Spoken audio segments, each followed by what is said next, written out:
महकमा सेहत सिंध ने कराची में बढ़ते फ्लू वायरस पर एडवाइजरी जारी कर दी। महकमा सेहत के मुताबिक नए इन्फ्लुएंजा वायरस से लोग नज़ला, खांसी और बुखार में मुब्तला हो रहे हैं। वायरस से हामला ख़वातीन, बच्चों और 65 साल से ज़ायद उम्र के अफराद ज़्यादा मुतासिर हो सकते हैं। महकमा सेहत ने अस्पतालों को दाखिल मुतासरा मरीजों को आइसोलेशन में रखने की हिदायत की है। महकमा सेहत सिंध ने आवाम से अपील की कि खांसते और छींकते वक्त नाक और मुंह को ढांप लें। हाथों को एंटीबैक्टीरियल साबुन हैंड वॉश से अच्छी तरह धोएं।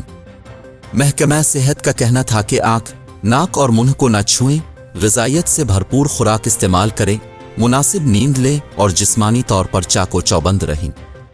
महकमा सेहत ने हिदायत की कि फलों के शिकार अफराद बुखार उतरने तक कम से कम 24 घंटे घर में रहें, जबकि बंद जगहों पर वेंटिलेशन के निज़ाम को बेहतर रखें।